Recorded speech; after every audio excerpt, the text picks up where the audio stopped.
todos aqueles que nos estão a ouvir. Esta é a 13ª edição das Teoconversas. Desta vez temos de novo alguém ligado à teologia do Brasil, e nós fazemos justamente esta conversa a esta hora, precisamente para facilitar aos nossos amigos brasileiros terem mais alguma hipótese de ouvir, uma vez que há uma diferença horária neste momento significativa.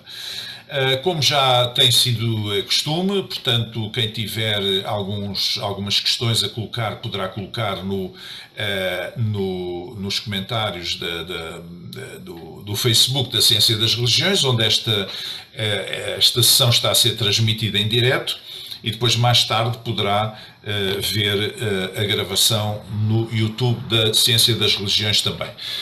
Esta noite temos connosco Paulo Mazarém, que é licenciado em Ciências da Religião na Universidade de São José, bacharel em Teologia, também por uma faculdade em São Paulo, e de Teologia Sistemática numa outra em Florianópolis, e é neste momento mestrando em Ciência das Religiões na Universidade de Lusófona, no mestrado em Ciência das Religiões. Também ele tem sido docente, convidado para ensinar na área de Teologia em diversas faculdades no estado de Santa Catarina, onde reside, e é coordenador também da Faculdade Mais de Cristo, uma faculdade ligada à comunidade de fé a que está ligado, onde é também líder na área do ensino e pastor dessa comunidade. É conferencista, é escritor e esteve há algum tempo em Jerusalém para explorar e conhecer o lugar que abriga as três grandes tradições monoteístas, o judaísmo, o islamismo e o cristianismo. Boa noite, Paulo, muito bem-vindo. Boa noite, professor Brizoslino, e a todos os que nos acompanham aqui online, enfim, a todas as tribos, né? Tanto aqui do Brasil como de Portugal e, por que não dizer, né, da orbe terrestre. Sim, nós costumamos ter pessoas a seguir-nos, amigos nossos em vários países da Europa, no Brasil, em Angola, enfim, pelo menos, e portanto presumo que alguns deles estarão a ouvir-nos também. Vou começar com uma pergunta que nunca lhe fiz, um pouco inusitada. O seu nome é Paulo Mazarém. Mazarém vem de onde? Mazarém é italiano. Inclusive, meu irmão está tirando cidadania, e na conversão vai ficar Massarini, na mudança aí com a cidadania italiana. Então, é origem italiana, Massarini. Ok, muito bem, muito bem. Faz Sou lembrar... gaúcho também, né? Eu acho que faltou mencionar, né? Pois, Gaúcho. exatamente. Aí, ó. Exatamente. É parecido com Santarém, e eu sei que há uma cidade aí no Brasil chamada Santarém, então daí a minha dúvida. Bom, vamos falar de questões à volta da teologia. E eu gostaria de começar desde já por lhe perguntar, no seu entender, quais são os grandes desafios da teologia no mundo contemporâneo. Portanto, no mundo em que nós vivemos hoje, em que, por um lado, parece haver um desligamento das questões sobre a transcendência, sobre a religião, a espiritualidade, mas, por outro lado, observa-se um certo retorno não apenas às religiões, mas sobretudo às espiritualidades. Quais são os grandes, no seu entender, os grandes desafios da teologia no mundo atual em que nós vivemos? Atualmente a gente poderia, inclusive aqui no Brasil, já se fala sobre a urgência, e eu entendo isso como um desafio, a urgência de uma teologia pública. Inclusive, nós temos já intelectuais que partem desse pressuposto na área da teologia, destacando que a teologia ela precisa ser pública no sentido de responder a questões de natureza social, ética social, justiça social, direitos humanos e etc.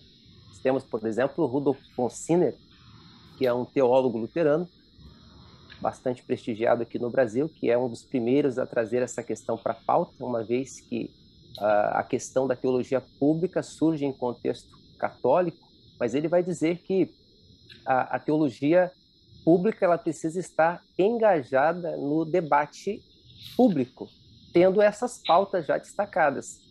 E aí, se a gente for parar para pensar em termos distintivos, o que difere, por exemplo, a teologia pública da teologia da libertação, que surge a partir da década de 70, é exatamente o tema eixo dessas teologias. E aí a gente sempre precisa, quando fala em teologia, pensar no plural, até porque ela não é unívoca, temos várias teologias. Mas a teologia da libertação, por exemplo, só para fazer essa interface, e o desafio que a gente tem é que o tema eixo da teologia da libertação, segundo o próprio Rudolf von Sinner, vai ser os pobres e a pobreza, ao passo que a teologia pública vai se ocupar com o tema eixo cidadania. E aí, nesse aspecto, toda a teologia acaba sendo pública no sentido que percebe Deus, à luz da tradição teológica, como sendo a fonte de todas as coisas,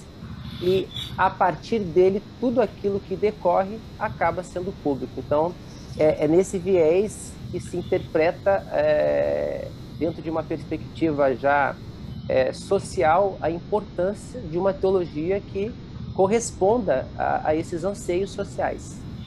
Portanto, a teologia pública é uma espécie de um guarda-chuva, ao fim e ao cabo, que abriga muitos aspectos mais concretos da teologia do dia-a-dia das pessoas, quer do ponto de vista individual, quer social, coletivo. Porque, por exemplo, nós podemos falar em teologia do trabalho, por exemplo, que é uma coisa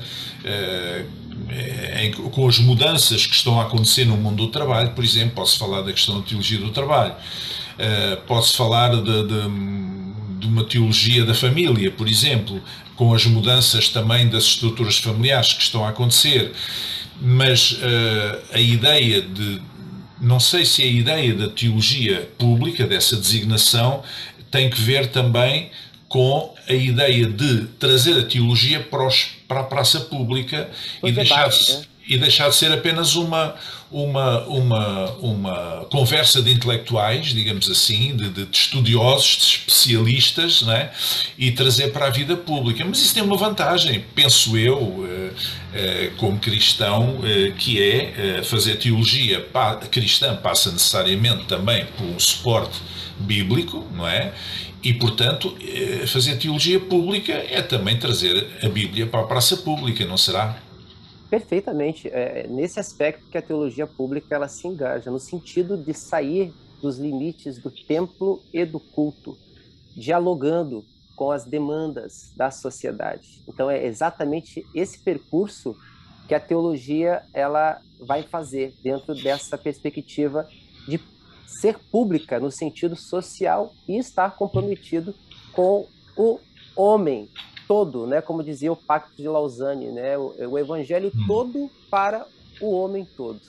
Então, é nesse sentido que o desafio, a meu ver, é que se impõe sobre uma teologia que dialogue não apenas com fiéis, né, de uma determinada confessionalidade religiosa, mas que seja acessível ao público em geral, levando, obviamente, em consideração, pelo menos pelos dados do IBGE, no Brasil nós temos aí mais de 90% das pessoas que, de alguma maneira, se declaram acreditar em Deus. Então, eu acho que quando isso vem para o campo da discussão social, a gente tem com o que trabalhar. E a teologia pública, nesse aspecto, ela é um ingrediente que vai nos ajudar a compreender essas dinâmicas do homem no mundo e, ao mesmo tempo, da crença, né? Porque me parece que há um certo... E aí depois a gente pode trabalhar um pouquinho melhor isso, e eu venho lendo muito nesse sentido, quando a gente trabalha com a questão das ciências da religião, uma espécie de analfabetismo religioso por parte de quem está do lado de fora e uma não explicação por parte de quem está do lado de dentro do que é, de fato, compreensível em termos de cidadania. e ao mesmo tempo de comportamento humano, independente de crença, independente de rito e dogmas, enfim. Eu acho que nesse aspecto a teologia ela sai de um campo confessional e passa a dialogar com as diferenças. E é exatamente esse o contributo que a teologia pública vem trazer de dialogar com a diversidade, né? De dialogar com aquilo que não é parecido comigo, mas entendendo o outro na sua diversidade. E eu acho que esse é um desafio que a teologia precisa transpor para poder, de alguma maneira, dialogar com todas as comunidades ou com todas as tribos, por assim dizer. Então, parece-me que trazer a teologia à praça pública, fazer a tal teologia pública, passa por algumas mudanças operativas, vamos dizer assim. Uma delas é a linguagem, não é? Ou seja, se vai trazer a teologia do meio dos fiéis para a sociedade em geral, a teologia precisa de assumir uma linguagem que seja perceptível por toda a gente, certo? Outro aspecto, e depois vou pedir para comentar estes 3 aspectos, um deles é a mudança da linguagem. Outro é a questão conceptual, porque os fiéis têm determinados conceitos muito arraigados, conceito da redenção, de propiciação, de mais não sei quantos palavrões do Novo Testamento, etc. E esses conceitos são estranhos às pessoas que não têm cultura bíblica, não é? Portanto, essa é uma questão importante. Portanto, a mudança da linguagem, mudança ou explicação dos conceitos, ou reformulação dos conceitos, e depois a questão da escuta, não é? Porque se vamos trazer a teologia para a praça pública, com certeza que a primeira coisa será escutar as pessoas. Eu às vezes ouço dizer, alguém disse isto e eu acho muita graça, que o cristianismo, por vezes, ou os cristãos, apresentam respostas para perguntas que as pessoas não põem, não colocam. Perfeito. Isto significa que não se escutam as pessoas previamente. Não será assim? Eu acredito que o que, de alguma maneira, nos fará ter uma eficácia em termos comunicacionais a partir de uma teologia pública é exatamente o trabalhar com conceitos que sejam universais. Universais em que sentido? Universais de se levar em consideração, por exemplo, a não violência que, de alguma forma, está presente em muitas culturas, por assim dizer, religiosas, frutos, inclusive, de um analfabetismo religioso e de um analfabetismo também teológico. Então, quando se serve-se de uma linguagem que seja comum a todos, a gente consegue, de alguma maneira, dirimir problemas que surgem exatamente desta ignorância. E aí, quando a gente trabalha com a questão de universais, a gente pode colocar nesse bojo, por exemplo, aspectos como amor, solidariedade, compaixão, misericórdia, reconciliação, perdão. Eu acho que nessa via, a teologia pública, de alguma forma, trabalhando esses conceitos, tende a ter muito êxito. E as ciências da religião, de alguma maneira, procura dar um certo enfoque no sentido de extrapolar essas dimensões que muitas vezes acabam sendo reduzidas a um aspecto puramente religioso, né? O religioso pelo religioso, né? E não o religioso no sentido de compreensão mais refinado, digamos assim, em termos acadêmicos. Então, eu acho que nessa via enxugar principalmente essa questão dos conceitos e se fazer entender hoje numa linguagem acessível, objetiva, clara e universal, é o desafio que nós, enquanto intelectuais e teólogos, precisamos transpor, né? Para alcançar todas as comunidades e tribos, por assim dizer, né? Hoje, por exemplo, se fala, e eu acho que Pânica foi um teólogo que trabalhou muito com essa questão, por exemplo, da cristofania, sobre essa superação de um cristianismo tribalizado e uma linguagem que procura, de alguma maneira, apresentar um Cristo que seja comum a todos. Então, nesse aspecto, quando a gente supera esses tribalismos, né, muitas vezes marcados por guetos, a gente consegue, de alguma maneira, universalizar a teologia de uma forma que todos possam, de alguma maneira, ter um acesso, levando em consideração uma palavrinha que é bastante cara para nós, que é respeito, que forma a palavra respeciere, que significa olhar novamente. Então, é um novo olhar sobre a teologia, e aí a teologia pública traz um contributo, a meu ver, singular. Sim, mas nesse caso não será, digamos, nessa linha. Aliás, o apóstolo Paulo dizia: fiz-me como grego e como judeu e tal, como tudo para de alguma forma ganhar alguns, ou seja, não hipotecando as suas convicções, ele procurava conhecer as culturas por onde passava e compreender a mentalidade do homem que tinha à frente dele, portanto, dos povos por onde passava, para depois apresentar Cristo. Aliás, um exemplo eloquente que nós temos é quando ele passa em Atenas, não é? E faz aquela, digamos, a partir do tal pedestal que não tem lá nenhuma representação, nenhuma escultura, ao Deus desconhecido, que ele diz: pois é isto que eu vos apresento. Quer dizer, um sentido de oportunidade, e também sabendo que os atenienses estavam abertos para conhecer novos deuses, digamos assim.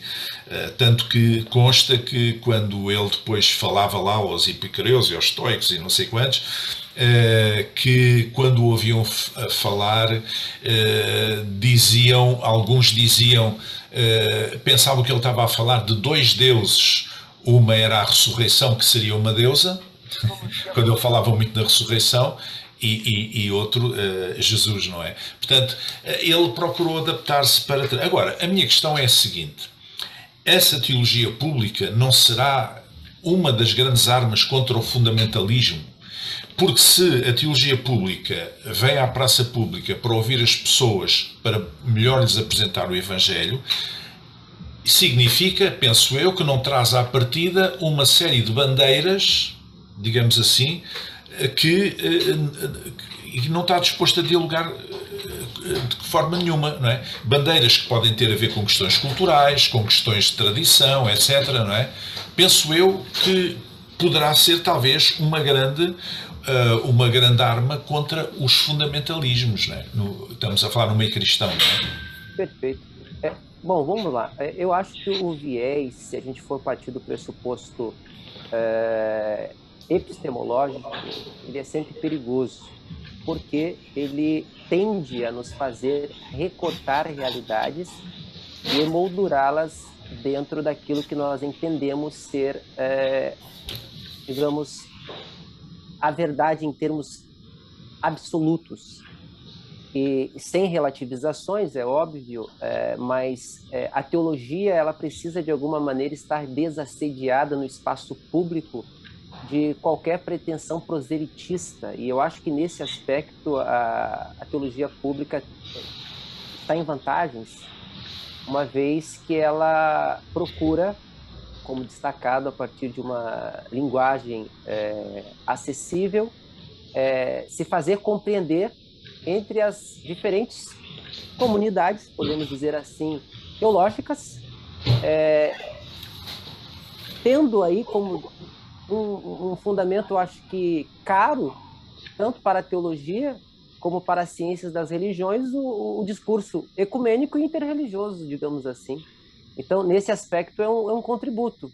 E aí, quando eu digo assim, desassediado de ideologias, levando em consideração as polarizações que permeiam praticamente hoje o mundo como um todo, os binarismos que alimentam cada vez mais as dissensões e as separações. A gente vive num mundo marcado por polos que já não conseguem mais, de alguma maneira, se comunicar, até porque comunicação tem a ver com comunicar e pôr em comum.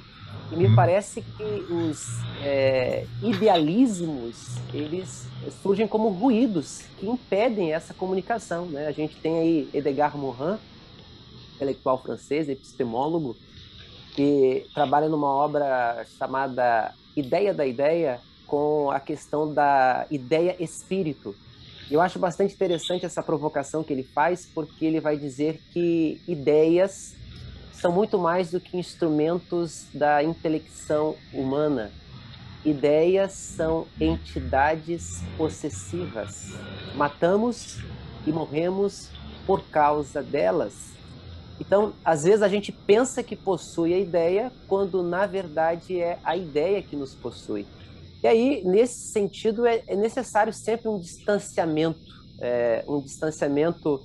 do objeto, daquilo que se propõe a analisar, para uma compreensão não apaixonada, né, do que se propõe a tratar. E aí é óbvio que, nesse aspecto, eu entendo que sem paixões fica muito mais fácil conviver num mundo sem violência, né? E violência, nesse aspecto, a gente pode pensar em vários sentidos a violência, mas principalmente a violência religiosa, que é algo que está aí, né? Está aí. Muito bem, nós estamos aqui a ser seguidos por algumas pessoas em Portugal e no Brasil, pelo menos que eu saiba, e a professora Débora Guimarães, aí do Brasil, está, para quem manda uma saudação especial, está a perguntar: teologia pública ou teologia democrática? Houve um ruído aqui. Sim, eu vou reformular. A pergunta da professora é: a teologia pública ou teologia democrática? Bom, se a gente for pensar a palavra democracia no sentido como sendo da maioria, é uma provocação bastante interessante. Agora, se a gente for pensar a democracia no sentido de compartilhar isso com todos, eu acho que, nesse aspecto, a teologia pública surge exatamente como um contributo para essas questões que nós já abordamos, como justiça social, ética social, direitos humanos e etc. É nesse sentido que a teologia pública ela se move, no sentido de estar acessível a todos, né? E, claro, isso é bastante recente. A gente, de alguma maneira, não se ouve falar muito sobre teologia pública. Eu acho que isso precisa ser mais trabalhado, mais pensado, mais discutido, mais problematizado, até para se ter uma compreensão um pouco mais lata do que vem a ser, de fato, teologia pública.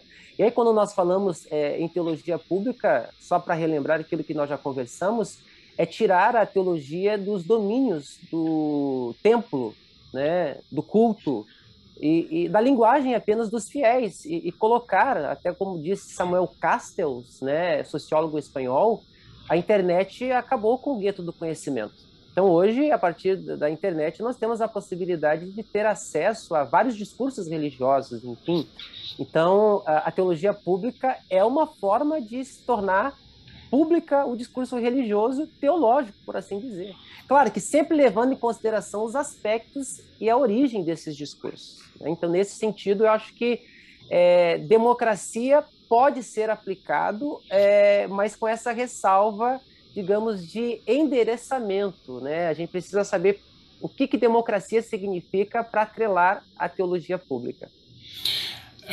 Achei piada essa referência à internet, que acabou com o gueto do conhecimento, e eu acrescentava também com o gueto da cretinice.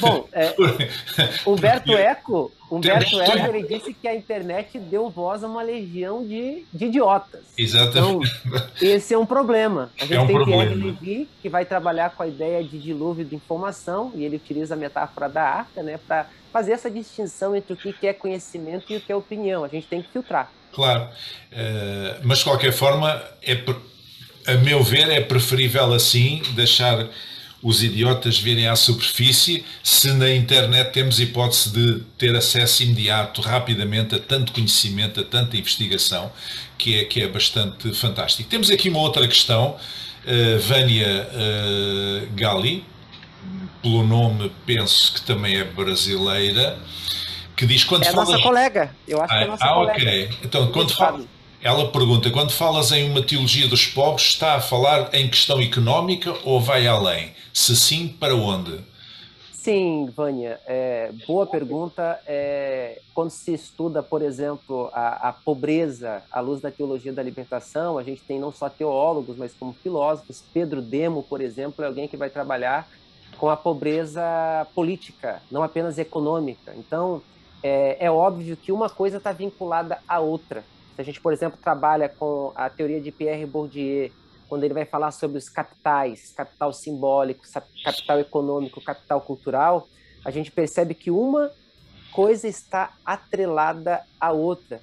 Então, a teologia da libertação, como o próprio nome já diz, ela se ocupa exatamente dessa condição dos pobres, incluindo, inclusive, a questão do analfabetismo. Se a gente for pensar, por exemplo, as comunidades eclesiais de base que surgem no Brasil, e a pedagogia do oprimido, né, que vai ser escrita depois por Paulo Freire, por exemplo, a gente vai perceber nesses discursos que boa parte dos pobres, e aí levando em consideração um país completamente analfabeto, onde as pessoas não sabiam ler, não sabiam escrever, boa parte delas eram de alguma maneira ludibriadas por aqueles que detinham o conhecimento, como dizia Francis Bacon, Chico Toicinho, conhecimento é poder. Então, nesse aspecto, a tua pergunta, ela, na verdade, vai para além da questão econômica, Vânia, né? Ela atinge questões, digamos, bem plurais no que diz respeito à vida humana, né? Porque uma coisa chama a outra. A gente tem um texto, Salmos 42:7, né, da Sabedoria Sagrada, que diz o seguinte, que um abismo chama outro abismo. E o Evangelho, para todos os efeitos, é libertador, não é como nós sabemos, mas também é libertador da ignorância. E eu estou a pensar aqui, por exemplo, na Reforma Protestante do século XVI e no próprio Lutero, que pôs a ênfase muito forte na questão da educação. Não é? Conjugaram-se ali vários fatores, o fator da invenção da imprensa, do Gutenberg, da tradução da Bíblia para as línguas, para o vernáculo, para as línguas nacionais na Europa, e, portanto, a facilidade da abordagem aos textos bíblicos na língua que as pessoas falavam, e ele incentivou a alfabetização, em grande parte também, para que as pessoas pudessem elas próprias ter a Bíblia e ler a Bíblia.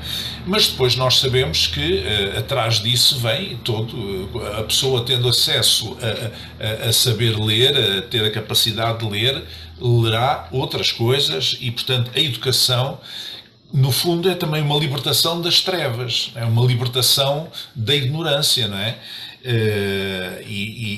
Nesse aspecto, digamos, também Lutero também democratizou, de certa forma, o ensino, porque antigamente, nos tempos medievais, um nobre não tinha a obrigação de saber ler, não tinha a obrigação de trabalhar, enfim, os seus súbditos, enfim, os pobres é que trabalhavam, e os nobres limitavam-se a ter as terras e a receber os rendimentos das terras, etc. Portanto, a questão da educação vem, de certa forma, por grande impulso também da fé, na altura, na sequência da Reforma, mas, curiosamente, chegamos a um ponto hoje em que, em alguns meios cristãos, parece que estudar é um opróbrio, é qualquer coisa menos positivo, negativo. Eu já ouvi pessoas a citarem, eu já li de alguém que gostava muito de ler, que era um autodidata, não era uma pessoa que tivesse feito uma formação, digamos, um percurso académico ou coisa do género, mas era um autodidata, uma pessoa que gostava muito de ler, e um colega mais velho mandou-lhe aquele versículo: as muitas letras te fazem delirar, que eu considero um insulto, não é? Não só porque está descontextualizado, completamente descontextualizado, mas porque é um ataque, digamos assim, à educação, à informação, quer dizer, e parece que as pessoas tinham medo antigamente, alguns líderes religiosos, que as pessoas estudassem com medo de perderem a fé. Ora, se a minha fé é tão fraca que se eu estudar eu perco a fé, então a fé não vale muito. não é? Então, se calhar, é melhor enquadrar essa pessoa para que essa pessoa e acompanhá-la para que essa pessoa não perca estudo e não tenha que perder a fé. Porque eu não perdi a fé por estudar, o Paulo também não, e milhões de pessoas no mundo também não, não é? Mas esta ideia parece que andamos um pouco para trás, em alguns casos, não é? Perfeitamente, principalmente no Brasil e aí em Portugal, de alguma maneira, hoje lendo um prefácio de uma obra escrita pelo professor ele está-nos a acompanhar, o Orlando está-nos a acompanhar, o Orlando Martins. Orlando Martins está aí, para aqueles que quiserem tomar conhecimento um pouquinho dessa questão, dessa relação conflitiva entre o espírito e a letra, principalmente dentro de contextos culturais, é claro, mas se a gente for observar a própria Assembleia de Deus, ela de alguma maneira por muito tempo fez essa objeção ao conhecimento teológico, à educação, valorizando-se e espiritualizando-se, é claro, porque aí a gente sempre vai perceber essa tensão entre o conhecimento acadêmico e a experiência religiosa.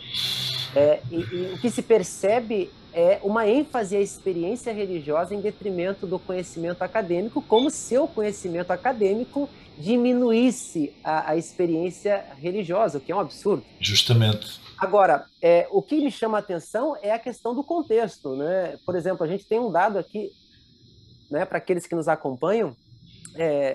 No Brasil, foi feito um recenseamento em 1920, e esse recenseamento estimou que mais de 66% da população brasileira, isso aqui é muita coisa, gente, era analfabeta. Isto é, não sabia ler. E aí é óbvio que, num primeiro momento, a educação vai ser observada com uma certa desconfiança, até porque, quando se dá zoom, principalmente em termos acadêmicos e teológicos, dentro desses movimentos pentecostais, que é de onde a gente fala, a gente percebe que o liberalismo teológico, que de alguma maneira rondava como espectro, trazia essa noção de que o conhecimento matava a fé. Daí, uma outra expressão bíblica, né? A letra mata e o espírito vivifica. Então, você não precisa fazer teologia, você não precisa estudar, o que você precisa é de joelhologia. É nesse sentido que a gente percebe essa repulsa pelo conhecimento teológico, né? Pela erudição e pelo conhecimento. Agora, eu acho que isso é uma faca de dois gumes. Por quê? Porque se de um lado a gente tem uma certa objeção ao conhecimento dentro destes grupos, por outro, a gente tem um contributo da religião enquanto estímulo por meio da conversão à leitura. Foi feita uma pesquisa pela Pew Forum e ela estimou que 62% dos fiéis brasileiros não nasceram pentecostais, foram convertidos 45% deles, né, a partir do catolicismo, e estes aprenderam a ler a partir da escritura. Quer dizer, aquela máxima marxista de que a religião é o ópio do povo, isto é aquilo que faz com que a pessoa esteja completamente à parte das realidades sociais, eu acho que é algo que precisa ser problematizado, e nisso temos a teologia da libertação, que põe, entre aspas, isso, né, no universo católico, a missão integral no universo protestante, e as experiências religiosas, ressignificando e mostrando que a religião não é alienação. Quer dizer, essa perspectiva negativa que se faz a partir de uma leitura marxista, ela já foi superada há tempos pela sociologia, né? Então, esse olhar e essa sensibilidade a gente precisa ter quando a gente analisa o fenômeno religioso. Nós temos aqui Vítor Rafael, aqui de Portugal, está-nos a perguntar, a pôr a seguinte questão: quando se fala de democratização da teologia, retirando da exclusividade do púlpito, Não será melhor retirar a força de uma certa teologia especulativa para se focar mais numa ortopraxia? Não é o Evangelho de Jesus assim entendido? Um abraço, Vitor, colega lá do nosso grupo. Uma pergunta bastante interessante, né? Quando se fala da democratização da teologia, retirando da exclusividade do púlpito, não será melhor retirar a força de uma certa teologia especulativa? Bom, claro que se a gente for levar em consideração alguma modalidade do discurso teológico, sim. E aí eu problematizo isso, por exemplo, quando a gente leva a especulação da teologia para o campo escatológico, se a gente for pensar a teologia a partir desse viés.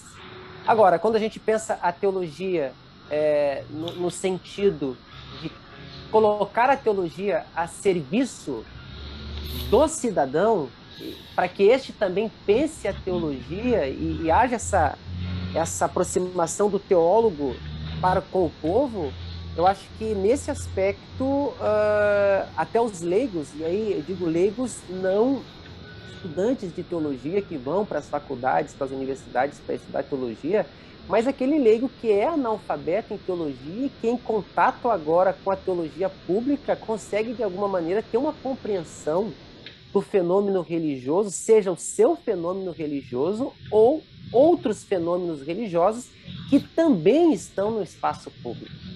Então, é nesse sentido que eu acho que a teologia pública ela vem para dirimir questões que se impõem muitas vezes aí a partir da não compreensão do universo religioso do outro, né?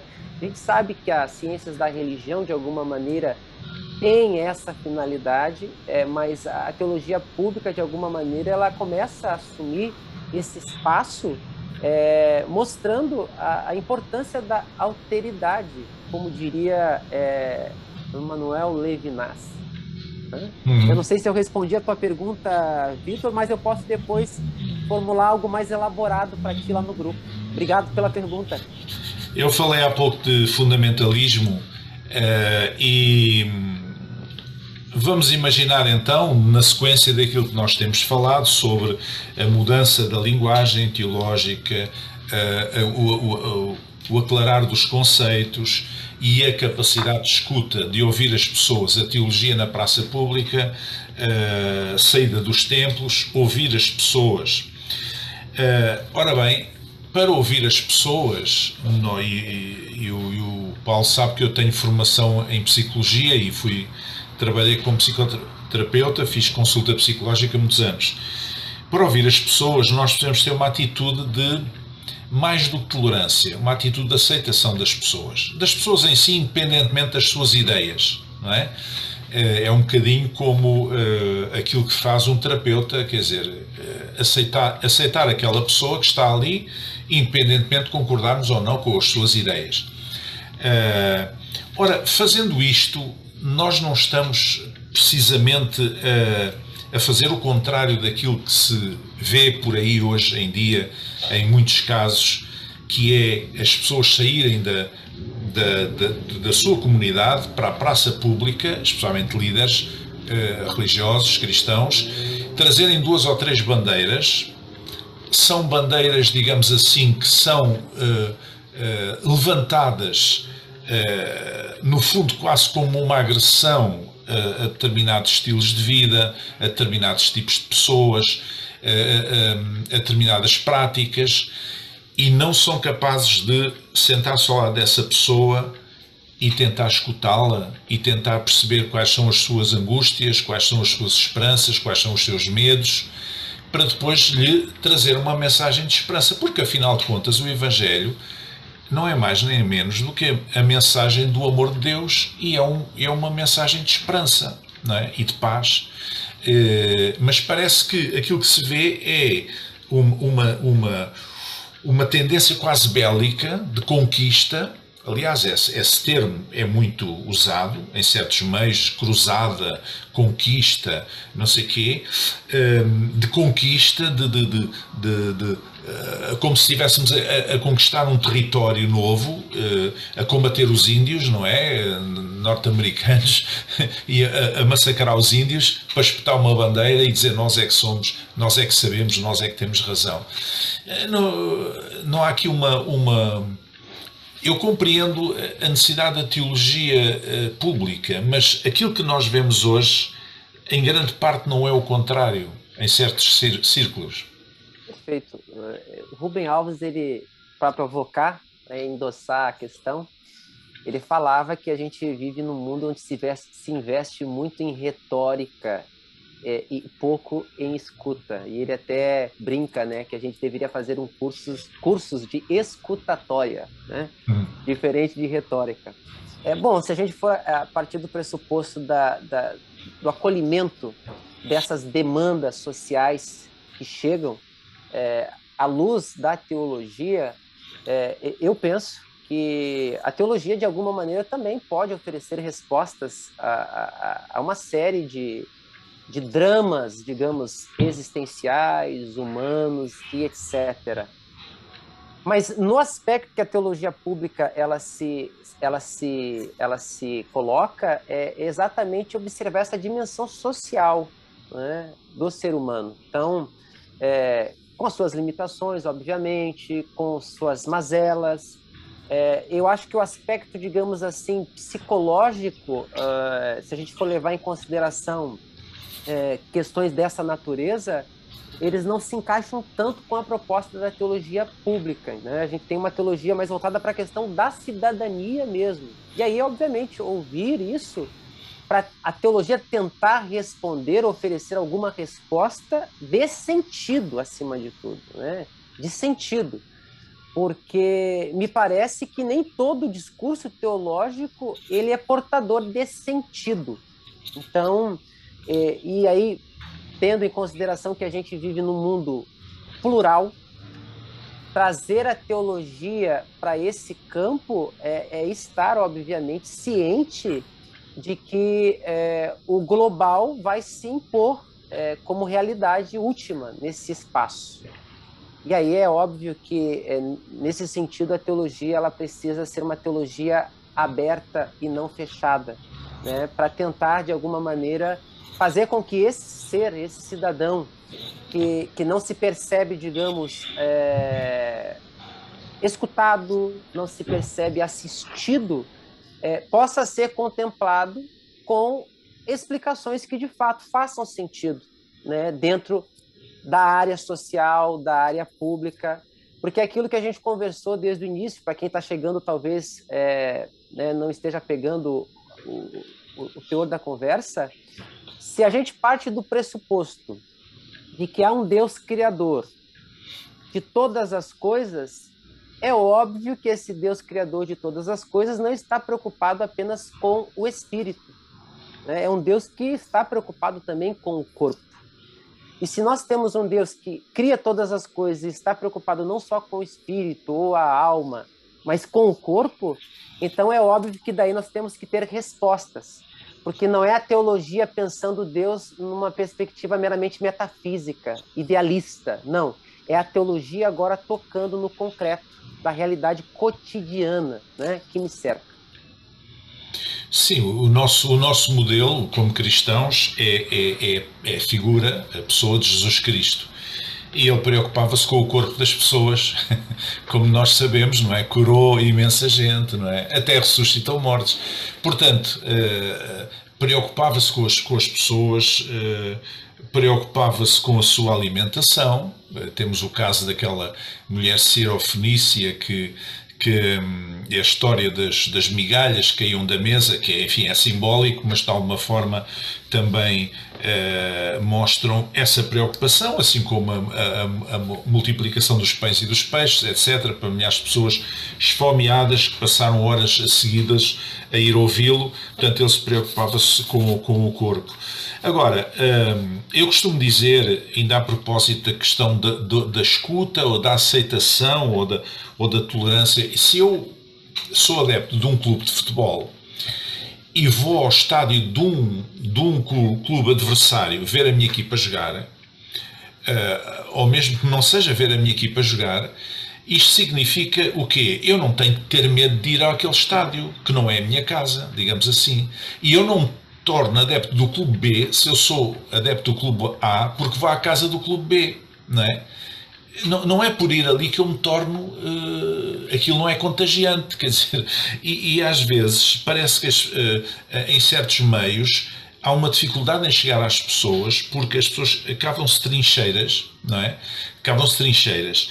E isto, de alguma forma, também é contrário ao princípio da cidadania, porque o princípio da cidadania é eu ter consciência dos meus direitos e dos meus deveres, mas também ter consciência dos direitos e deveres do outro.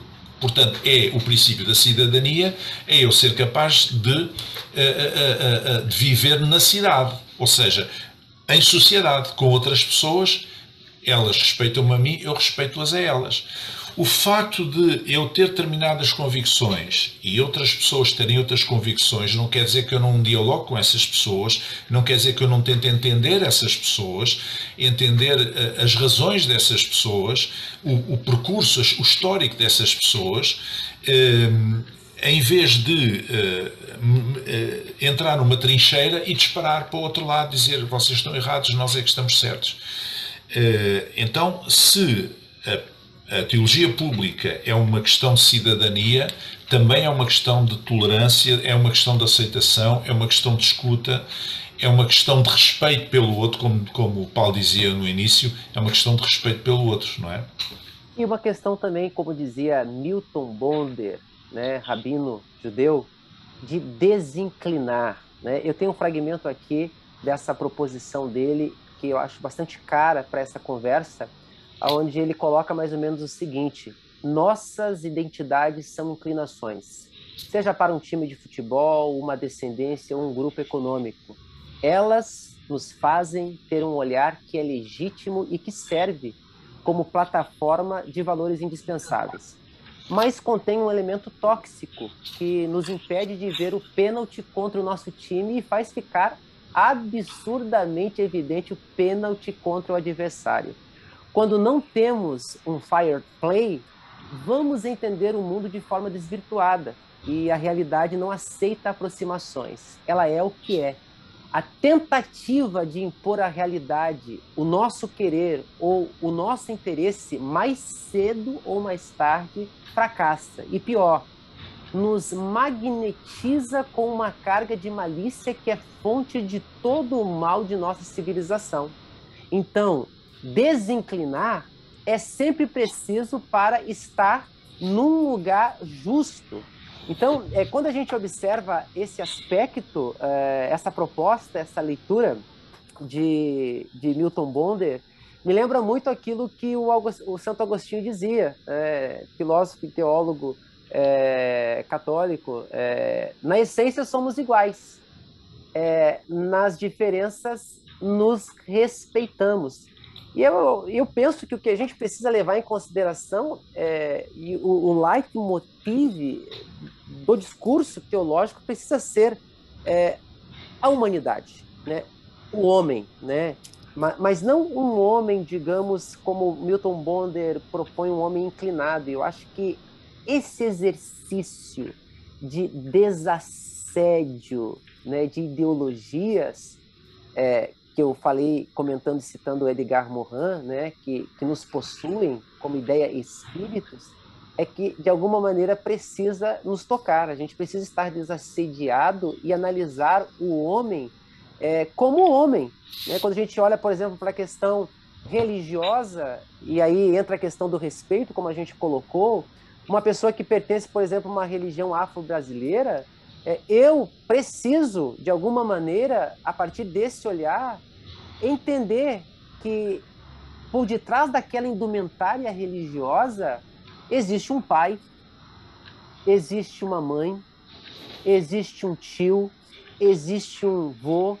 Então, é nesse aspecto humano, tirando todas as roupagens que muitas vezes criam essas caricaturas em termos de olhar, que a gente precisa, obviamente, traçar para construir um mundo, digamos assim, onde o diálogo é possível, onde a violência, seja ela de que forma for, seja ela verbal, seja ela religiosa, enfim, seja dirimida para que possamos, de alguma maneira, construir um mundo mais respeitoso. Sem dúvida. Estava aqui a ouvir e estava-me a vir um pensamento à mente que é, de facto, as ideologias nunca são mais importantes do que as pessoas. Ou podemos dizer de outra forma, as pessoas são sempre mais importantes do que as ideologias.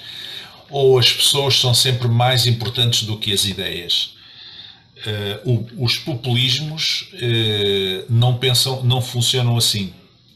Funcionam em função de ideias, e as pessoas estão num plano secundário, e daí eles terem sempre necessidade de pôr umas pessoas contra as outras, os populismos, não é?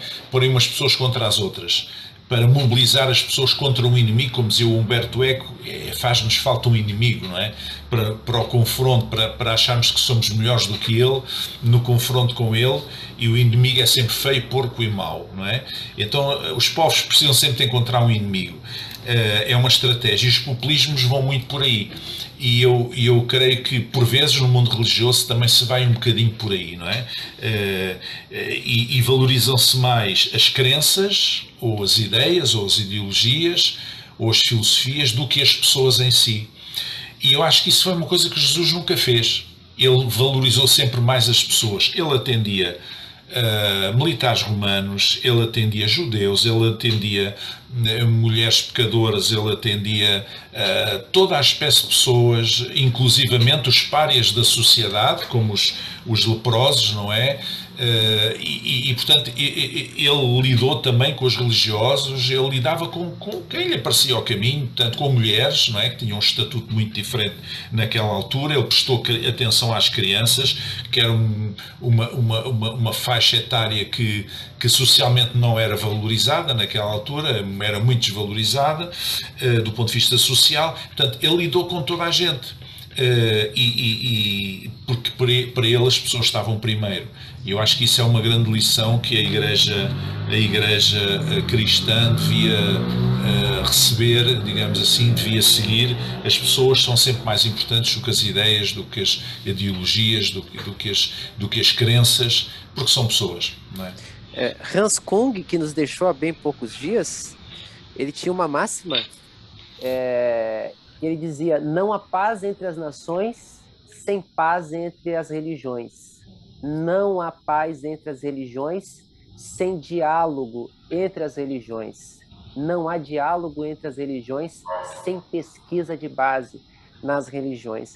Então, eu acredito que é de vital importância essa alteridade, aquilo que Emmanuel Levinas propõe, inclusive quando ele desconstrói aquela máxima nazista, né, onde Hitler, de alguma maneira, bebe de uma certa ontologia cartesiana do penso, do cogito ergo sum, penso, logo existo, para estabelecer uma ética da alteridade, uma ética da face, de enxergar o outro como humano, né? É nesse sentido que a gente precisa caminhar para construir de alguma maneira, e eu acho que isso não é idealismo, né? Eu acho que isso é possível desde que haja diálogo, né, a partir da teologia e, acima de tudo, também da religião.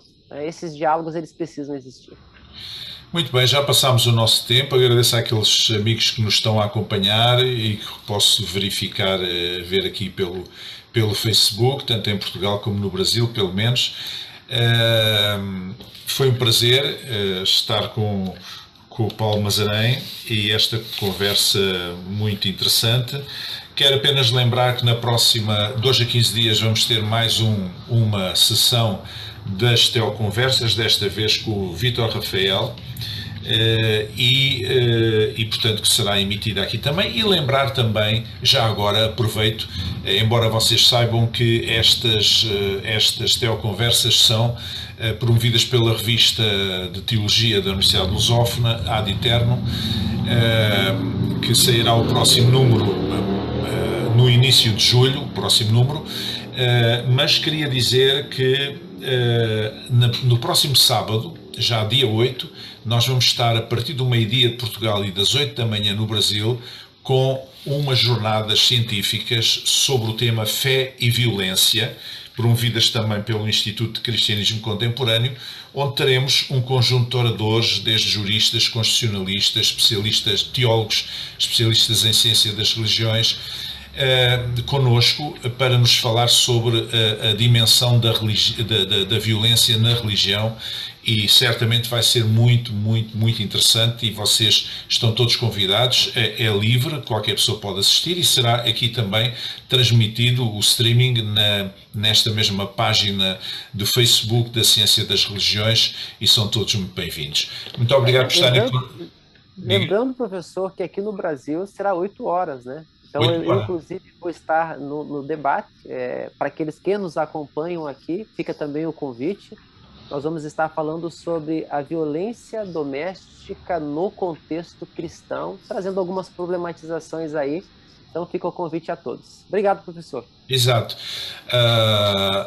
Mais uma vez, obrigado por sua disponibilidade para esta conversa.